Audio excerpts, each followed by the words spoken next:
करवा चौथ व्रत कथा।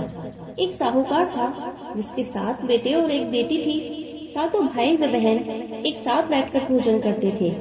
एक दिन कार्तिक के कृष्ण पक्ष की चौथ का व्रत आया तो साहूकार की पत्नी, उसकी बहुओं और बेटी ने व्रत रखा था। शाम को जब सभी भाई भोजन करने के लिए बैठे तो उन्होंने अपनी बहन से कहा, आओ बहन भोजन कर ले। बहन बोली, आज मेरा करवा चौथ का व्रत है, इसलिए चांद निकलने पर उसे अर्घ्य देकर ही भोजन करूंगी। तब भाइयों ने सोचा कि चांद के निकलने तक बहन भूखी रहेगी। अतः एक भाई पेड़ पर चढ़ गया और वहाँ उसने एक दिया जलाया और दूसरे हाथ से जलने की ओट कर दी, जिससे वह दूर से चांद जैसा लगने लगा। फिर शेष भाई अपनी बहन को उस नकली चांद को दिखाकर कहने लगे, बहन चांद निकल आया है, चलकर उसे अर्घ्य दे दो। बहन अपनी भाभियों से बोली, चांद निकल आया है, चलो अर्घ्य दे दे। भाभियाँ बोली, तुम्हारा चांद निकला होगा, हमारा चांद तो रात को ही उगेगा। तब बहन ने अकेले ही उस नकली चांद को अर्घ्य दे दिया। उसके बाद जब वह खाना खाने लगी तो पहले ही ग्रास में बाल आ गया, दूसरे ग्रास में कंकड़ आया और तीसरा ग्रास मुंह की ओर करते ही उसके ससुराल से संदेश आया कि उसका पति बहुत बीमार है, जल्दी भेजो। अपनी लड़की को विदा करते समय माँ ने कहा, रास्ते में तुम्हें जो भी मिले उसके पांव लगना और जो कोई भी सुहागिन रहने का आशीर्वाद दे उसके पल्ले में गांठ लगाकर उसे कुछ रुपए देना।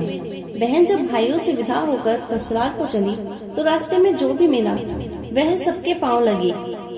सबने उसे यही आशीर्वाद दिया, तुम 7 भाइयों की बहन, तुम्हारे भाई सुखी रहे और तुम उनका सुख देखो। सुहाग का आशीर्वाद किसी ने नहीं दिया। जब वह ससुराल पहुंची तो दरवाजे पर उसकी छोटी ननद खड़ी थी। वह उसके भी पांव लगी तो उसने कहा, सुहागिन रहो, दूधो नहाओ, पूतो फलो। उसने यह सुनकर उसके पल्ले में गांठ बांधी और उसे सोने का सिक्का दिया। फिर भीतर गई तो सास ने कहा, तेरा पति धरती पर पड़ा है। तो वह अपने पति के पास जाकर उसकी सेवा करने के लिए बैठ गई। बाद में सास ने दासी के हाथ बची कुची रोटी भेज दी। इस प्रकार से समय बीतते बीते अगहन की चौथ आई तो वह चौथ माता से बोली, हे माता, आप ही मेरा उद्धार करोगी, आपको मेरा सुहाग देना पड़ेगा। तब उस चौथ माता ने बताया, पूस की चौथ आएगी, वह मेरे से बड़ी है, उससे ही कहना।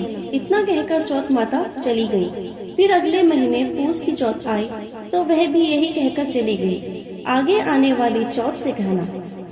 इस प्रकार से माघ फागुन चैत्र वैशाख ज्येष्ठ आषाढ़ सावन भादो की चौथ आई और चली गई। फिर जब असौच की चौथ आई तो उसने बताया, कार्तिक की चौथ ही तुम्हारा सुहाग वापस कर सकती है, वह आए तो उससे विनती करना। फिर वह भी चली गई।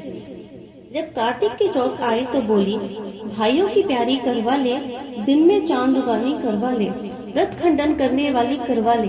यह सुनकर वह चौथ माता के पांव पकड़कर गिड़गिड़ाने लगी, हे चौथ माता, मेरा सुहाग तुम्हारे हाथों में है, आप ही मुझे सुहागिन करें।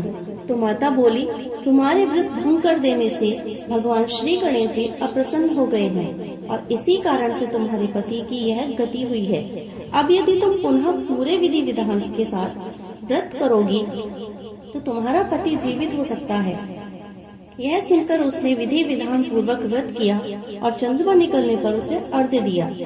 उसके इस प्रकार से व्रत संपन्न करने से गणेश जी अत्यंत प्रसन्न हुए और उनकी आज्ञा पाकर करवा चौथ माता ने अपने टीके में से रोली लेकर उसके आदमी पर छींटा दिया तो वह उठकर बैठ गया और बोला, आज मैं बहुत सोया। वह बोली, पूरे 12 महीने से सोए हो, आज गणेश जी और करवा चौथ माता की कृपा से उठे हो।